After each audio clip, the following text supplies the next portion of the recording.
sipping on my sip.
Everybody go adjourn.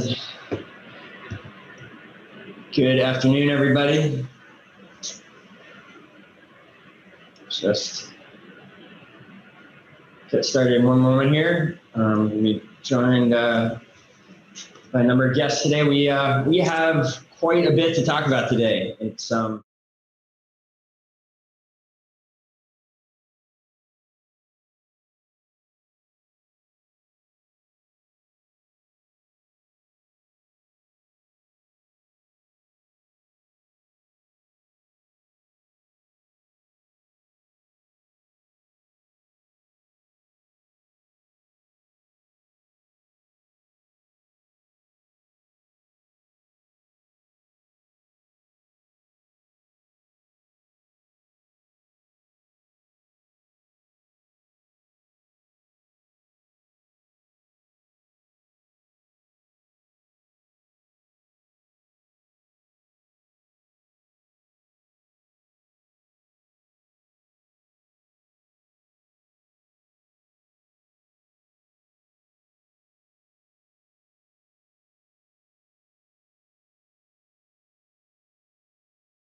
Yeah, sure. So wastewater-based epidemiology is a tool that has been used in the past to kind of detect polio outbreaks in countries where the disease remains endemic. And more recently, it's been used here in the United States and other countries as well to monitor opioid use levels. And where this becomes an interesting tool for the city of Burlington and other municipalities looking to kind of test these methodologies is that, evidence really suggests that people start shedding the virus in their stool immediately after they've contracted the virus. And this can often be sometimes 7 days before they begin exhibiting symptoms. And this includes folks who may be asymptomatic. And so I think that in addition to our strategies around clinical testing, wastewater surveillance really does provide kind of an additional tool that we can use to kind of detect levels of the virus in the community. Let's just pause on that and unpack that just a little bit more, Carolyn, because just to make sure the significance of it is clear to everyone. The issues with trying to box in the virus when you're reliant entirely on symptomatic testing is that we know that, well, we think we know at least, that a significant percentage of the people who carry the virus and transmit it to others, one of the things that's made it such a dangerous virus, one that has been so hard to contain, that they either develop symptoms very late after they've been transmitting the virus for some time, or they never, I think there's still a belief that some people never really show much in the way of symptoms. So that's one problem. Another problem is that by the time symptoms become apparent, you're well into the progression of the virus. And so this idea that a whole week ahead of time, we might get an early flag that someone, that the virus profile in a certain part of the community has changed is really potentially quite powerful. Gives us the ability to get a jump on a response a whole week ahead of time. I think it's an exciting tool and has some exciting potential. I think those are really good points to raise. I think that the way you, Mayor, and Carolyn have framed it is kind of, this is a tool that is in a layer of different interventions. It is one that is helping us increase the probability that we identify virus transmission early in the process. There are some challenges in that we are currently looking at, we're taking samples currently in each of our wastewater plants. And so for those who aren't intimately familiar with the city's wastewater infrastructure, there are 3 city wastewater plants. And so there are 3 catchment areas across the city. And now we're able to observe virus levels at each of those different locations. And we're in an early pilot phase. And it was important for us to get that early pilot phase in place prior to the balance of students returning to UVM and Champlain, so we could see kind of trend changes over time across the community. I think there are some caveats in order, primarily not everybody sheds RNA through their stool. Not everybody who is infected with the coronavirus will signal that through their stool. A significant number will, but not everyone. And so there's some probability issues that we need to deal with there. And then our sampling frequency also matters here too, in that it could be a very early warning system, and it probably will have some value there, but the frequency of our sampling will also dictate how much lead time we have. So, Carolyn, I don't know if you have more you want to add there. No, I think that's a great way to frame it. And it is really important to kind of also acknowledge that this is an emerging technology and there are limitations. So it is also an imperfect data set, but it does provide us with some additional information for decision making. And so I think there's where it can really add value to kind of the tools, proven tools that we already have to fight the virus. And I think also, Mayor, one of the things that we've discussed quite a bit too is there's even greater potential as we get to a more granular level of implementation here. And I don't know if you were going to speak to that as well. I'm happy to speak to it, and I appreciate the points we're making here. We're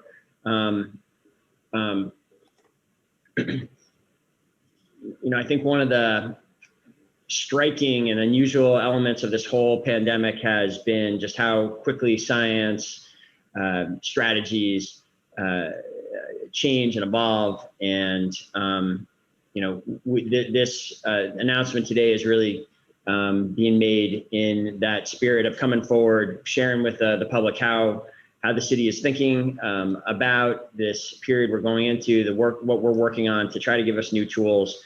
We are reporting that this is a pilot, and there are elements of it that we're working hard to resolve, but that have not been fully sorted out yet. And that goes to this idea that Brian was referencing: how many tests are going to be possible, how granular are those tests, how many different locations, and how frequently can be done, are all issues that we're working through, and it may depend in part on partnerships with other institutions in the city, the colleges, the school district.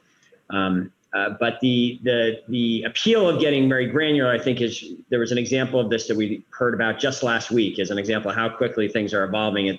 At the University of Arizona, there they were able to combine pretty detailed wastewater testing. They had an indication, because of the way they were collecting data, that one particular dorm was implicated as having a rise in virus levels, and they were able to combine that with other types of testing, in that case, as I understand it, antigen testing, and quickly determine that out of a 317 student group 317 student group in that dorm, 2 of them tested positive, and then were able to be quickly isolated.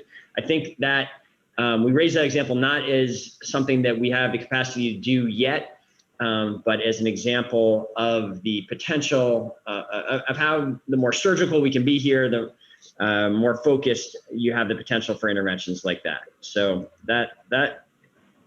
that granularity is something we will be talking through with our partners over, and as I think we have a key couple week period here where we're trying to make some decisions and figure out how this program will be implemented. I think it's really exciting, and I think there's great potential here. And also, it's part of a system of interventions that the city and our partners are trying to put in place here. The kind of weekly testing at the institutions, the group size limitations, and some of the changes to alcohol service, and a number of other interventions that I think maybe we may discuss a bit today. But this is definitely within that field. And Carolyn, I think if you want to speak briefly to the kind of partnerships that have already been formed out of this, obviously we're working closely with the Vermont Department of Health, but there's some others here, and it's interesting to see how that's evolved. Yeah, definitely. It's been very exciting to kind of see some of this emerge and be a part of this ongoing research that so many folks are focused on across the country. So we've been in contact and collaboration with researchers at the EPA. Early on, we're in touch with a research team at Dartmouth-Hitchcock and the University of Vermont, who have been kind of collecting samples from earlier this summer around the Northeast and here in Vermont to really hone in on some of the methods that they're using. So it's been interesting and really exciting to be part of that research as well. And we were initially partnered with and are continued to kind of partner with in this pilot private lab called BioBot, who has really been kind of shepherding these methods and since early March, and have done a series of their own pilots and data collection over the last 6 months to really kind of better understand how this technology can be used. And so they've been a really great partner for us as well in this pilot. All right, well, great. Thank you both for coming on to talk about this. We'll check back in the next couple of weeks here with an update. Thank you. Really, you have been 2 of the key members of the team that have made it possible for us to make good on this principle we've had since the very beginning of the pandemic, that anywhere where the city at the local level, anything we could do to help Burlingtonians in an additional way, whether that's with extra public health measures like what we've been talking about today, or what we're about to talk, Burlington specific interventions, economic relief interventions. That's our goal. That's been our ethic and kind of driving motivation since the beginning. And the 2 of you have been key, really some of the most involved city employees in making that happen. Very appreciative. Thanks for coming on. I think, Brian, we're going to come back and talk about the how things are going with the colleges in a minute. So we'll have Brian back shortly. Carolyn, thank you.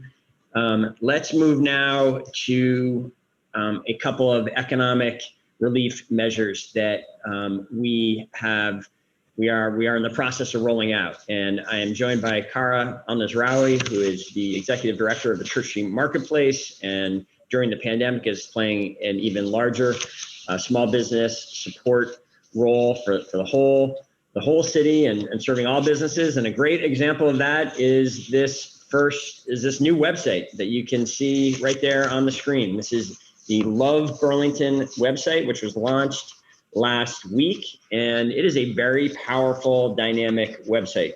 Kara, thank you for your hard work on this. Why don't you give people an introduction to this site and what you can do on it? Great. Thank you, Mayor.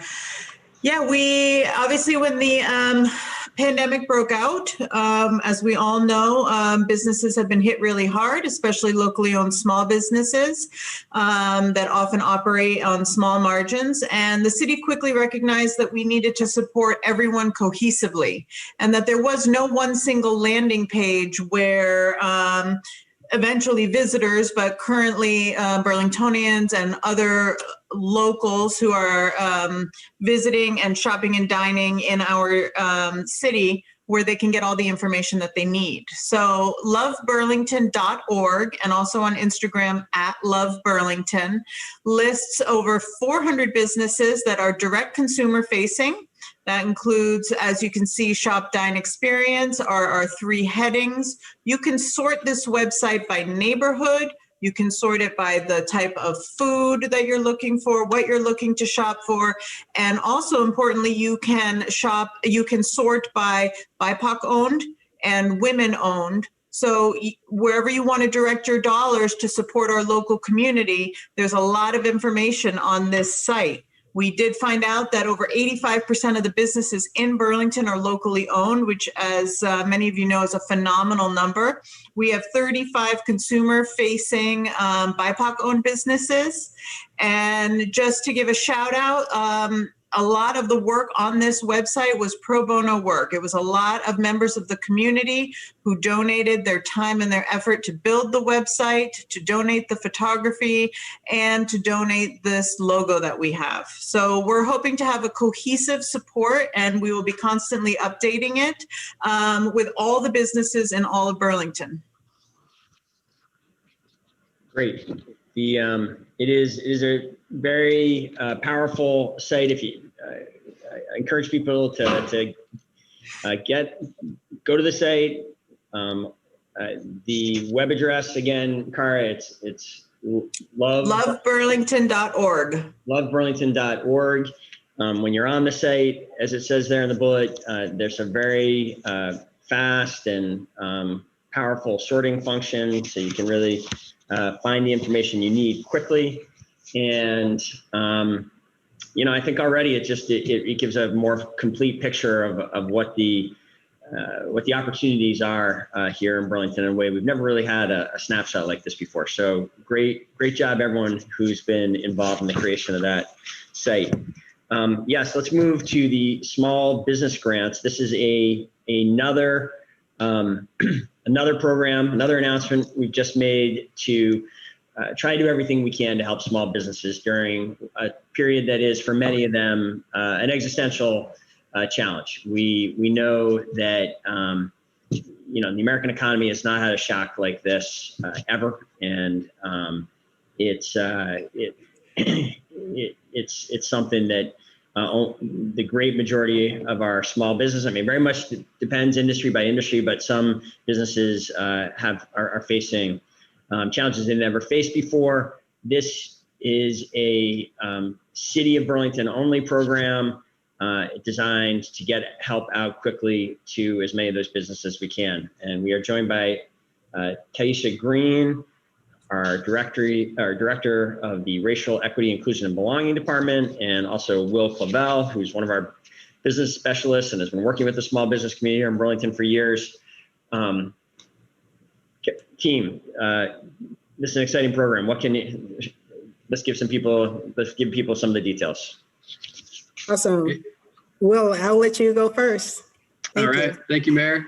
My name is Will. I work for CETO, and I am just one of many city employees who's played a role in this program. So I just want to thank Cara, Taisha, Katie, Morgan, and Blaine for the support here. We launched the program last Wednesday. It was funded with $180,000 in community development block grant funds. And like other CDBG funds, it's really designed to support Burlington business owners that are low to moderate income levels, so under 80% AMI. And our goal is to get this money out the door with 36 grants of $5,000. And we've been working with the Trusted Community Voices team and the Rapid Response team to promote the program. We're assisting businesses, sitting down with them, helping with the application. We have translation services available, and we're hoping to get the money out the door towards the end of September and into the hands of businesses that are struggling due to the impacts of COVID-19. Let me just amplify and unpack a couple of things that Will just said and just make sure it's clear. So community development block grant dollars, these are federal dollars. These are actually emergency dollars from the federal government that were sent straight to the city of Burlington. And now with these dollars, we've designed this program to get the money out onto the street. And then Will referenced a couple of new teams there, which are our Rapid Response team and our Trusted Community Voices team. These are teams that have been set up during this pandemic, although it is our goal for them to continue on going forward, that are improving communication between the city and various and different BIPOC communities within the city, and really trying to address an issue that has plagued so much of the federal relief efforts up until now. There's so much of the relief dollars that have been put out there so far have not gotten to the, or have not, have disproportionately, there's been challenges getting them to the most vulnerable businesses and some of these BIPOC businesses because of just the way in which these programs were designed. We're using the banking system, and there are a lot of things that have kind of worked against some of our smallest, most vulnerable businesses. This program set up to try to serve that need. Yes, so the Rapid Response team and Trust Community Voices, so we have two different teams, and we have those different teams because they kind of perform different functions, but the same function. The Rapid Response team is made up of BIPOC community members who were born in America. The Trusted Community Voices are made up of BIPOC community members who were not born in America. So they're able to provide those language services amongst many other tasks, and they're helping us market. Both teams are helping us market this program as much as they can. So we're excited about it. We're hoping to get as much money to BIPOC communities as we can. All right, and we're marketing it hard right now. We do hope members of the media participating in this briefing will consider helping us get the word out. The applications are open until September 13th. What's involved in the application, Will? Is it an onerous application? We tried to make it as easy as possible while still capturing all the information we need for HUD. But it's, a series of questions. I don't know exactly, maybe 18 questions, and then uploading a couple tax returns and showing that you have a registered business here in Burlington. So, we've been working with businesses. It can often be done within a short period of time, but we're also here to, go door to door and sit down with folks and provide a little more assistance or translation services if needed. But it's really help. If people need help getting the application in, they should talk to you. Definitely. Or the other members of the team. Great. Thank you, everyone, for the hard work on this. It's exciting to get this money out there. And one more thing, yeah. Mr. Mayor, is that we have this application in 6 different languages. So that should be helpful as well as not creating another barrier for business owners to apply for this. Awesome. It's, another way in which the pandemic is forcing us to get serious about some things that we we've always wanted to do better on, and I think we're finally delivering on some, is we're doing much more translation of many of these documents than we've had the resources for, made the resources for, and delivered on in the past. Another ethic that I think is going to stick with the city and make us stronger on the other side of this emergency. We have one more emergency food emergency program to announce today and talk a little bit about, and that's the city's Food Security Fund. And here too, food security has been one of the things we've been focused on since the beginning of coronavirus challenges. We know that food insecurity is something that plagues American communities in normal times more than it should. And we have a variety of programs around town set up to try to fill that gap, address that need. All of them have been under greater strain during this emergency. We've heard reports of demand at Feeding Chittenden, for example. I've consistently heard, and maybe Luke, you might correct me if maybe this is dated information. I've been hearing consistently 30 to 40% extra demand through much of the crisis. There's a lot of concern that that's going to get worse in the weeks ahead, now that elements of the federal relief, unemployment insurance assistance has gotten smaller or started to be phased out.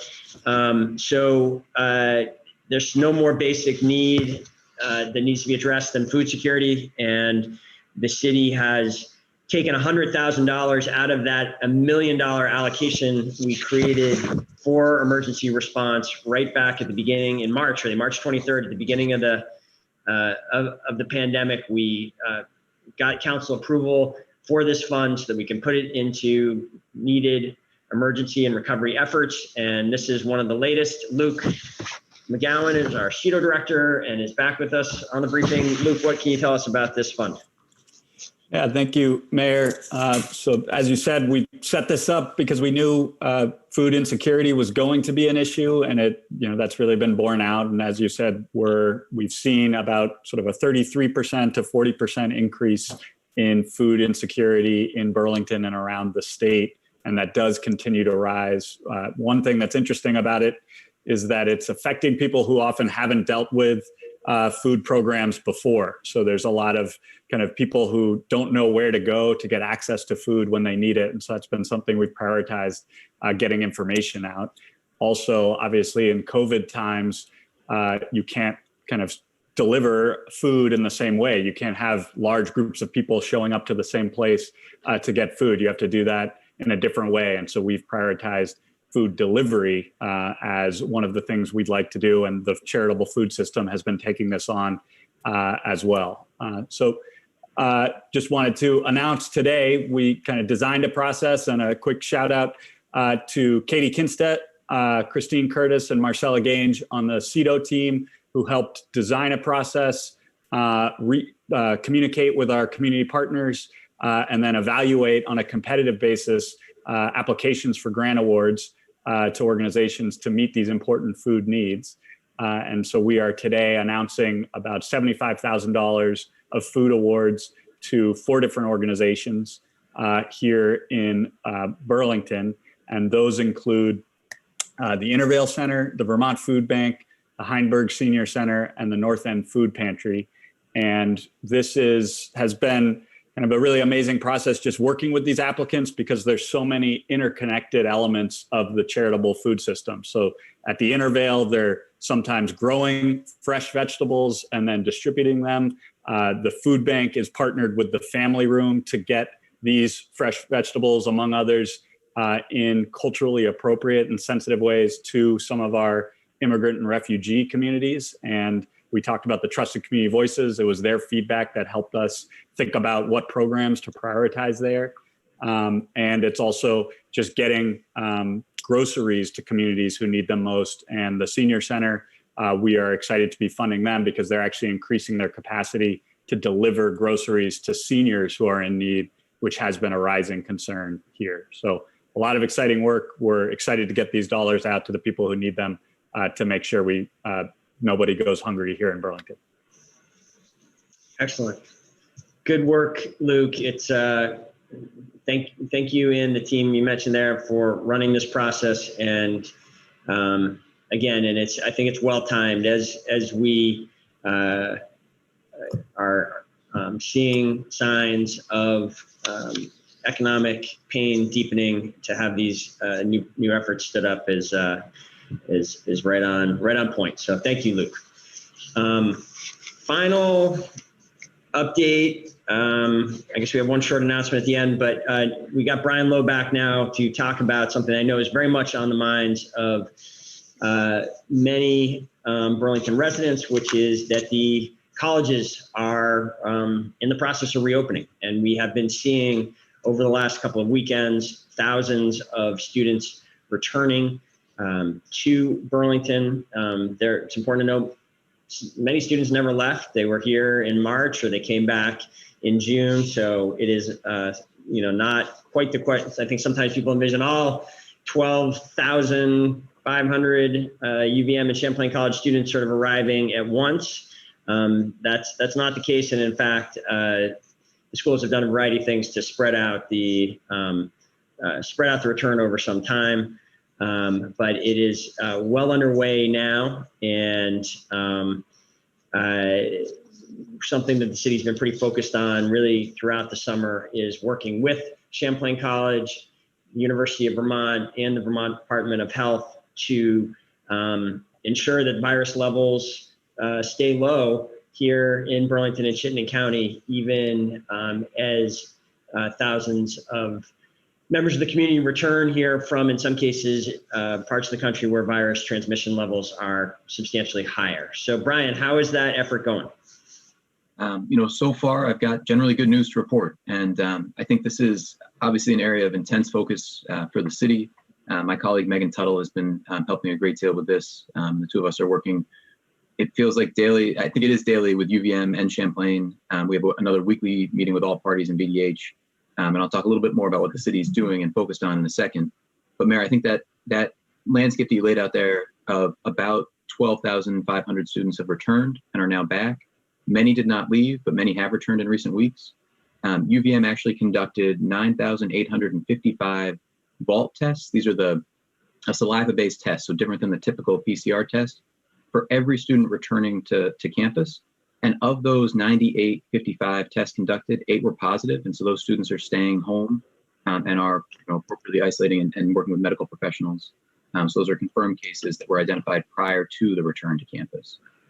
I think that's the first time I've heard that data exactly. So let's just pause on that. I think that this is a really, I think this is a reassuring part of UVM's plan that is somewhat, I think is somewhat novel, somewhat, I think, quite innovative, which is that before returning, just to repeat what Brian said, make sure everyone here is hearing this, returning students from other states were sent a kit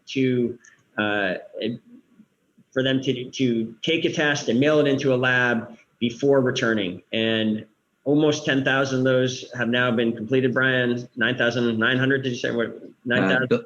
The latest number I have is 9,855 have been completed. There may be some outstanding, but right. as of today, 9,855 is what I've got. With 8 positives, and those 8 positives in the population. And each of those are potential outbreak avoided there, with those students staying at home until they are no longer can infect others, and at that point they can return, is my understanding of the program, right, Brian? Correct. So we appreciate that. It seems like that there's been a very high level of compliance with that testing regime. What else? Keep going. That's good. So that kind of lays out the current status of where things are in the community, and I think the next phase, or I thought for today, I wanted to shift gears and talk a little bit about where we as a city team are focusing here in our discussions with UVM and Champlain. And okay.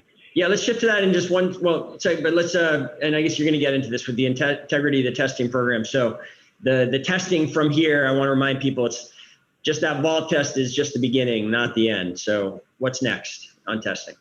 Correct. So, as students return to UVM, they're tested on day 0 when they return, and day 7, and weekly thereafter. And these are PCR tests conducted by the Broad Institute out of Massachusetts. And from a city perspective, a lot rides on the integrity of this testing program. And so we've been extremely focused on questions of compliance and questions of turnaround time. And I'm pleased to report here that there's no indications of a lack of compliance at either institution to this point, and a reminder that it isn't always clear to me, but it is very clear now that you missed 2 tests at either institution, and that's it, you're suspended. That hadn't been entirely clear a couple weeks ago to me, but it's been clarified by both institutions that 2 tests missed at either institution is grounds for suspension. And so there is not, we're very early in the semester, but there's no indication of a compliance problem yet. Additionally, there's also no indication of delays in the return of those tests. I know that in his letter back to you, President Garamella had committed to that kind of 24-hour turnaround, which is important in that we've seen across the country in different states long delays between the actual test and the results being reported that make the test effectively meaningless. That 24-hour turnaround time seems to be holding up. Of course, it's early in the semester and it's something we'll be very focused on. But to date, the integrity of the program seems strong. There are a couple other areas that we're focused on. That includes discipline, kind of information validation, and leveraging our city assets to support this effort. So from a discipline perspective, when infractions occur, they need to be quickly addressed and they need to be appropriately addressed. And to this point, I think that's been the case. We have daily reports now that go to UVM and Champlain with information about police action, any violation of ordinance, any violation of the governor's orders to help substantiate quickly any issues that we have so they can be addressed. Information validation is an important issue here in that you've got multiple institutions trying to work hard together. And so we have kind of a standing weekly deconfliction meeting and then daily communications, making sure that we're all operating with the same information, that information is accurate, and that if there are gaps in information or if there's questions from the public, that we are trying to share that information quickly. And the last piece here is just, it's on the slide here, is leveraging city assets. I think this is important. I mean, this is kind of beyond my scope. I think Cito and Luke and many others have done a lot of work here, BCA, but the city has stood up an additional supportive quarantine program that's been running really since before June 1st to make it easier to comply with quarantine requirements as you're a returning student, so that both substantively and even at the margin, we are getting people to comply effectively longer because that reduces risk to the broader community. It's tied up with our wastewater surveillance efforts. It's tied up with the changes in group size that the mayor advocated for, and changes in alcohol rules, and a number of other interventions that we're seeing across the community here. Very good. Just to amplify a couple of Brian's points, and then we'll open up for if there are questions. In terms of the integrity of the testing program, I'm going to share my screen now just so people can, I know there are many many people are following this very closely. One way to follow it is to go to the city's dashboard. And this is one of the graphs from the city's dashboard, which shows this is a way to monitor what's going on in the colleges, in that if there are positive tests in this college testing, they are rolled into the statewide data, which is shown by county here. And you can say, today was a good day, no new cases today. And then if you go down a little bit further, you can see this really kind of brings home the amount of testing that's going on. If I can find it here. Did it move? Where is it? Here we go, sorry. You can see that for most of the last week, the amount of testing happening statewide is way above 2 and 3 times the amount of daily testing that had been happening for most of the time going back to June. That red dotted line, there's the state's target of about 1,000 tests a day. And you can see that's where we were on most days through until towards late August. And then you see a big jump there as we get into the last half of August and into September. And that's because this student testing is starting to be done and be rolled into this total, these totals. So that was one thing. And finally, Brian, can you, again, something I know that we get a lot of questions about in terms of discipline.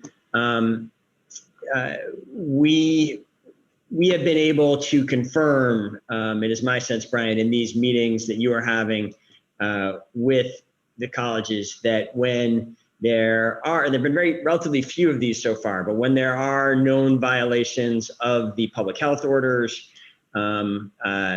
we and our police have gotten involved from an enforcement perspective. We've been able to confirm that the colleges are following through and doing what they've publicly committed they intend to do. That's correct. I think they've met the requirements in the health pledge that students sign, and I think it's worth noting that those requirements are fairly strict and sometimes quite severe. I've seen in other localities, you see a school suspends X number of students, that could be a 2-week suspension. For UVM and Champlain, these are severe sanctions that require suspension for the full semester. So it's a meaningful sanction. And my understanding is there have been suspensions at both institutions at this point. I think maybe the best way for me to say it would be that individuals have been removed from campus at all locations. So there's some details there that matter, but yes, effectively, that's occurred. Okay. All right. Well, Brian, thank you. Why don't you stick around in case there's questions that I need your help answering. Last note I want to make, and Jordan will put it up here. We are having another Zoom presentation tonight at 5:30. I'll be sitting right here. I'll be joined by Superintendent Tom Flanagan and Dr. William Razka. And in that session, we are going to be talking, we hope, with hundreds of Burlingtonians about the other reopening going on right now. September 8th, next Tuesday, will be the first day of public schools, and it will be the first in-person learning that has happened in our public schools since mid-March, when the schools closed down. So it's a very significant milestone coming up. I know there's a lot of excitement about it. I know there's also lots of questions about how that reopening is going to take place. Hopefully we can answer some of those questions tonight. There will be, we're planning on talking for about an hour, and people can send in questions. You can participate on Zoom, you can participate on Facebook.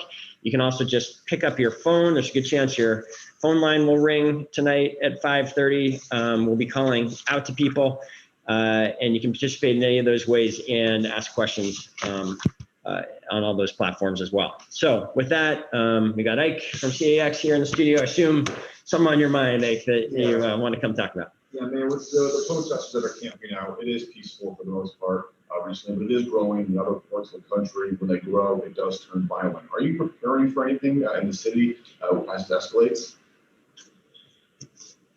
So I do think we're in a stunningly volatile moment as a country. We are having a long overdue reckoning with the country's terrible history of racial injustices, at the same time as we have a president who misses no opportunity, from my perspective, to stoke tensions even higher. And of course, it is hard not to look out across the rest of the country and be concerned about what we see. We're doing everything we can to avoid that, and we're doing that by being supportive of the demonstrators, the protesters exercising their First Amendment rights. We are certainly see it as the city's responsibility to do everything we can to ensure safety. That's why that you saw both the police department and I putting statements out yesterday. We've also been in communication with the protesters. We've been doing, we took the step of finding a way to get this individual who was brandishing a firearm illegally. We have found a way to stop that. So yeah, we're thinking a lot about safety and working hard to do everything we can to ensure safety. And I do want to praise the protesters for, they have, it's been 8 days of this, and there's been very large numbers of people. And the reports I got last night were it was very peaceful. And I know there's a lot of efforts on the protester side as well to keep it that way. So safety is very much on our mind. You mentioned you talked with them. Are you going to meet their demands? So we are talking. I've met with them twice, and I expect it's likely that I'll meet again with them in the coming days. When we have had our conversations, a good chunk of the discussions have involved forward-looking discussions about areas where I see considerable possibility of common ground and consensus. We the city is working very hard on racial justice. We have declared racism a public health emergency. We have set up a special committee with city councilors and police commissioners that are working on transformation of public safety. We have even set up, I think we're one of just a couple jurisdictions in the country that have set up a special task force to explore the possibility of an apology for slavery and even potentially some kind of reparations if it's found that the city of Burlington has some responsibility for the history of slavery. So, I think there's a lot of area for common ground. When the conversation is focused in that direction, I think this area is for agreement, and that's what I'm hopeful the conversations will continue to go in that direction. In talking with them yesterday, they at least made it clear their demand is the officers be fired. Have you addressed that specifically with them? I've certainly shared with them, as we have in the past, the challenges with those demands. These are all incidents that were fully investigated by law enforcement officials. They are outside law enforcement officials, and all three of these officers were cleared of any criminal wrongdoing. The internal disciplinary measures were completed, and varying degrees of discipline were handed out with the different incidents, and that's the process we have. That is the lawful, orderly process we have. And the city attorney has released memos, and we have shared this information with the protesters about really the limitations within the law of reopening and revisiting that. So that certainly has been expressed to the protesters. Can you expand all that on the common ground you might be meeting with the protesters? Well, again, I'm not sure, we haven't gotten there yet. I don't know if we will get there. Where I see at least a potential for that, and where I know there's been interest in discussions is a forward-looking conversation about changes in the way we train police officers, changes in the way that we are organized with respect to future disciplinary decisions, the way in which, I've for months since last January, I've said I think it's problematic that unique within our charter, only the police chief has a formal role in the disciplining of officers. It doesn't have to be that way, and the council has taken some steps acknowledging that too. I certainly fully support. I think the community would like to see uses of force become. They're very infrequent here, but I think people would like to see use of force even rarer. And there are things we can do to change the way officers are trained and deployed, and the equipment that they use, and even the type of professional expertise that responds to certain incidents. There can be a reduction in when officers respond. So there's a whole lot to talk about that I think. There's the wide opportunity for common ground. Whether we can get there, we'll have to see. I have a few different questions. Okay. Great. Thank you. Yeah, thank you. So if you're a member of the media who would like to ask a question, you can email me, jordan@burlingtonvt.gov, and I will enable your microphone. Next up, we have Lauren Granada. Lauren, I'm enabling your microphone. Hi, Mayor Weinberger. Hi. Hi. So I also have a question about the protest. How will protesters need to continue to coordinate with the city if they continue to camp out in Battery Park, and if that becomes long-term, which it seems like it will? I understand that there is a prohibition against tents in city parks, and as far as protesters blocking the streets, what kind of action will be taken so that the city can continue to work with protesters and they can continue to do their thing?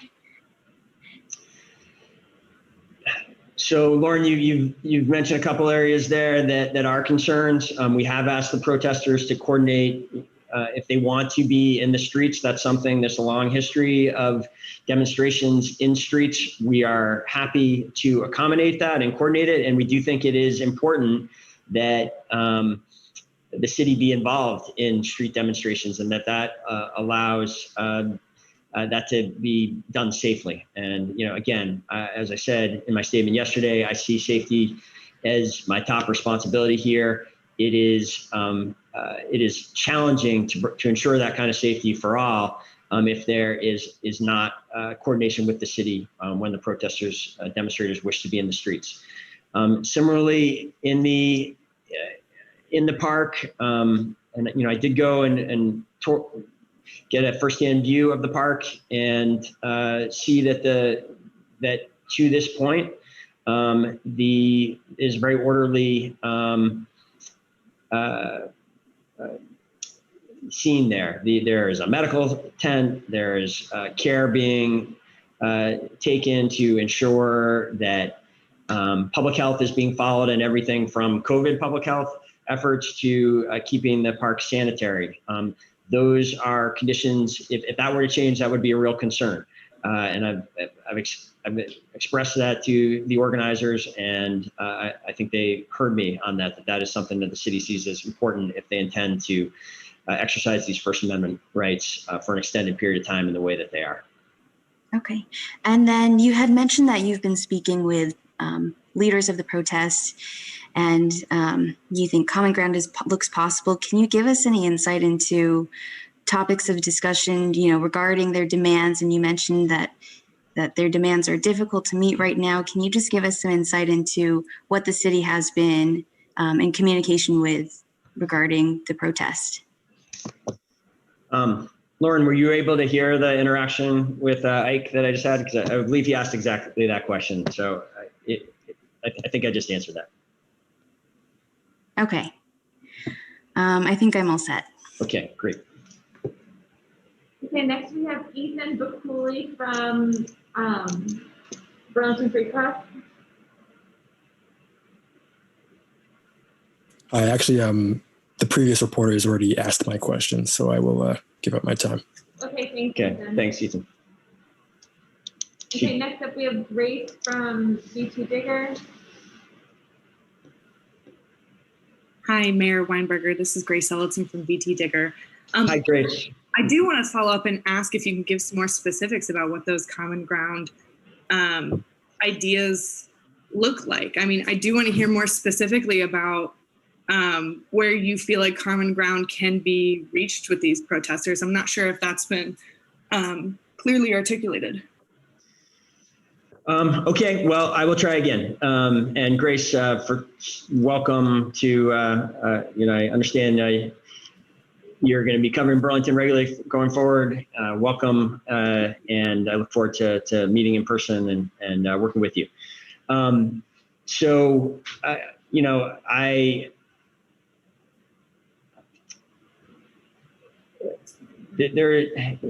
areas of common ground potentially, and I certainly express and we will have. I'm not. I think I was clear before. This is an area I see potential. I'm in no way suggesting that we have established this at this point, but areas where I see potential is in the forward-looking, broad discussion about policing that we are very much engaged in here in Burlington and have been for some time, and recommitted ourselves to over the summer in the wake of the murder of George Floyd. We have set up a special committee that is a joint effort between the City Council and the Police Commission to spearhead this work. There's a whole bunch of analytical work that is expected and to come out of that, and that is underway. And I listed a couple areas specifically. I'll try to give a little more detail and be a little more specific about what I'm talking about. I mean, the discussion of police training, I think, is an incredibly important one, and it is one where the City of Burlington has been frustrated for some time about how the training system works in this state. I am on record for a long time, and I know this is many counselors agree with this and other mayors agree with this. We think that the governor should be given the authority to oversee the way in which the Vermont Police Academy and the way in which the training of our brand new officers is done and the curriculum. Right now, there's very little elected official accountability directly for that, and I think that's a problem. It's run by a committee that represents many different interests. Many of them are interests that have little perspective into issues of urban policing, and that should change. And so that's an example of an area where I see that could have a real impact on the way law enforcement in Vermont transpires from here.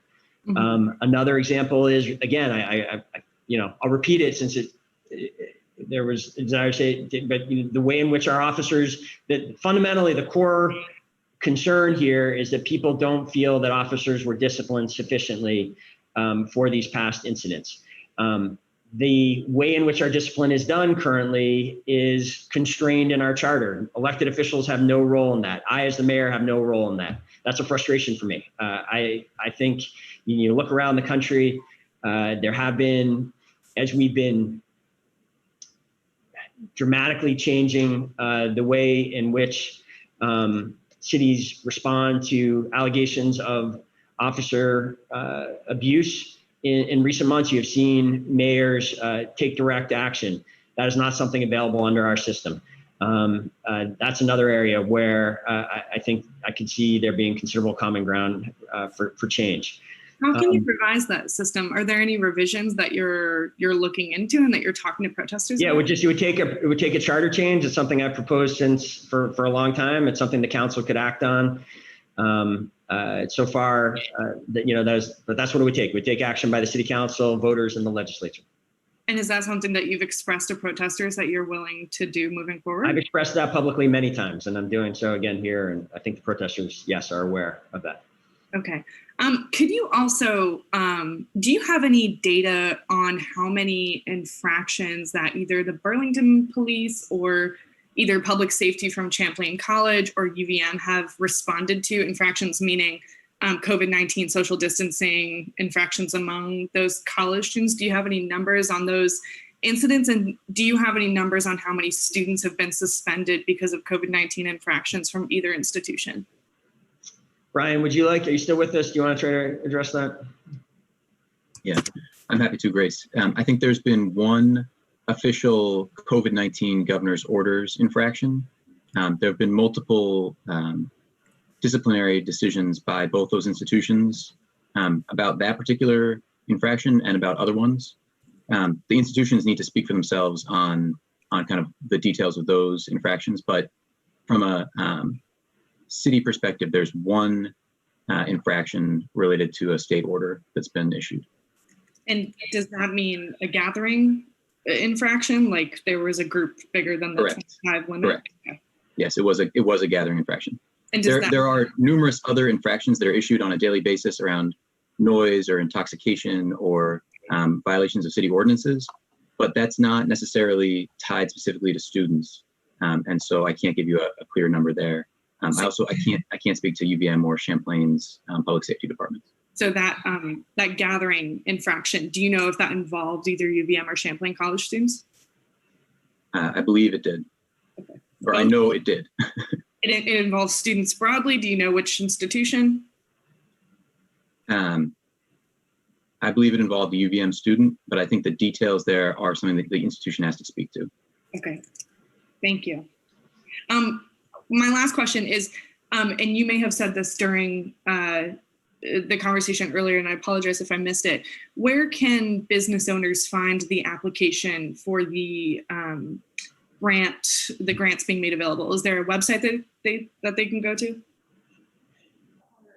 Yes. So, go ahead, Cara. Hi. Sorry. Yeah, it's linked on the RRC website, and so you should be able to find it there.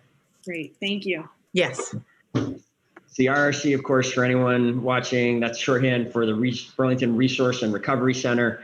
You can find not just that application, but the answers to a whole bunch of COVID-related public health and economic relief answers there. And we can also give people individual, we still respond to individual response. More than, I think we're up over 1,700 inquiries have come into the RRC since the pandemic began. If you email or call the RRC, we will do our best to get an answer to you very quickly. Ike, it looks like you got one more thing. I just want to follow up real quick about City Place. Yes. I guess, do you really want to see the project built? And if so, won't a legal fight with the developer only lead to more delays and what people opposing this project really want at the end? Of course, I want to see a project built there. I've been perhaps the chief advocate for transforming that part of our city into a vibrant mixed-use community. I think it was a problematic part of it's been a problematic part of our city for decades. I think this is our chance to have it once again become a great downtown neighborhood with jobs and homes and improve public infrastructure and significant additional revenues. Clearly, that's always been my top goal, and that is the goal that is guiding all of my actions right now. We are considering legal action because the developers, let's just be really clear about this. The developers are not making good on the commitments, existing binding legal commitments they have made to the people of Burlington. And I intend to hold them accountable for that. And it doesn't,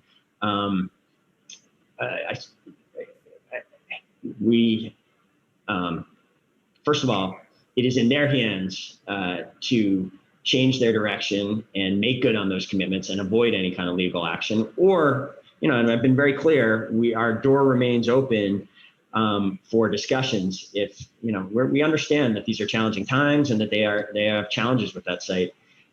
They need to make a proposal to us that works within the existing framework of the legal binding commitments that are quite material, that are commitments worth many millions of dollars. The discussions with us need to be mindful of the commitments they've already been made and how they are going to make good on those commitments. We will be reasonable in those conversations. Another thing that I will point out, I've seen talk, I think I saw some talk on your channel about how this is opening up a path of long legal battles. I would say people should look at the agreement and unpack what's in the agreement. We were mindful that we could end up in a challenging situation. Development, construction always has risks. We were very aware of those risks going in. We did everything we could. That is a 50-page document that is mostly about protecting the city from risks. And we have done that to this point. Almost very little city money has been expended to date, even though tens of millions of dollars have been spent on that site. It has been the private developer dollars. We have been protected. One of the ways that we protected the city is we put some provisions in there that accelerate the legal process through the technical term is provision known as specific performance. This has the potential to dramatically accelerate any kind of legal action if that is necessary. And so we'll have, we are in a period of some uncertainty and we're going to have to see how this unfolds in the weeks ahead. But yes, it is of course my goal to get a great project built there, and all of my actions are in service of that goal. Okay. I think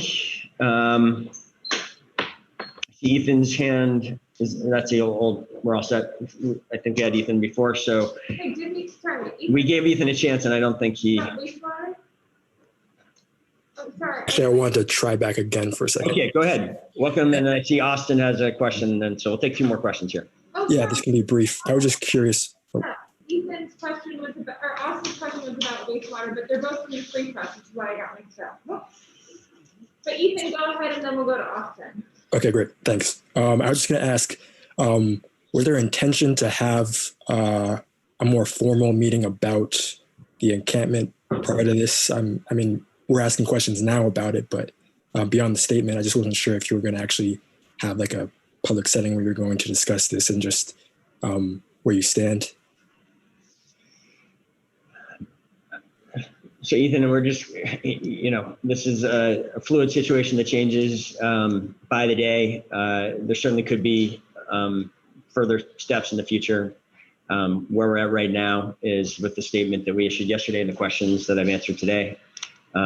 They're certainly possibilities of additional steps that I'm in conversation with counselors about, but this is what we have to announce for right now. Okay, great. Thanks. Thanks. And Austin, go ahead. Hey, yeah, thanks, Mayor. I wanted to ask you just some follow-up stuff about the wastewater program. Great. The testing program. And I actually, in the time since you talked about it at the top of the hour, I went back to listen, and there were some specifics I was thinking of that I didn't quite hear. And so I guess I was wondering, how long has this been going? What sort of costs are associated with this? Yeah. Great. This pilot began, the actual baseline testing has been happening weekly since the first week of August. And we're wrapping that initial kind of pilot testing up. See, hopefully Brian has turned his camera on here, and he can speak to the costs incurred to date, in that they've been modest to date. We have some decisions to make. One of the things that's going to be, I think I referenced before, that we're going to, next couple of weeks are critical with this program. To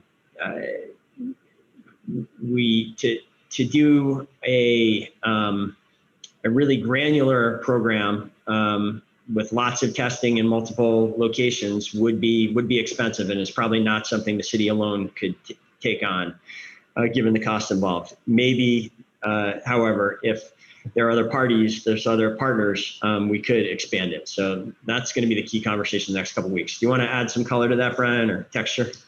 Sure. I think just to give a specific number, the pilot is a 4-week pilot, and it costs about $12,960 for Austin. And then just a minor correction: the first sample was taken the week of August 10th. So I think it's the first full week of August, maybe, but it was the week of August 10th, not the week of August 3rd.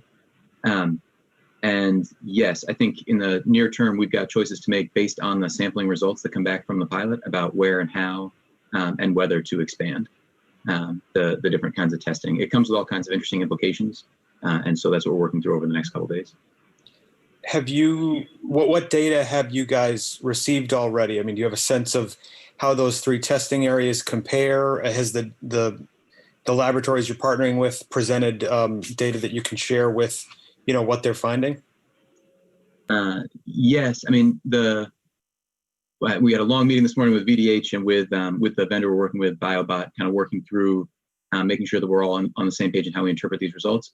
I think, unsurprisingly, they're showing pretty low prevalence in Burlington, which is not a surprise, and is a nice kind of confirming bit of information. At this point, we don't have kind of meaningful new results to share. And I think that's part of why we want to wait on the last sample before we make kind of final decisions about where and how to invest. Cool. Thank you, guys. Okay. Thanks, everyone. Covered a lot today. Good to talk to everyone. We, again, will close by just inviting people to attend in just 2.5 hours. We will be having a telephone town meeting with the Burlington School District Superintendent Tom Flanagan and UVM Medical Center Dr. Razka, and look forward to talking about the reopening of the public schools in that town meeting. Thanks, everyone. Take care.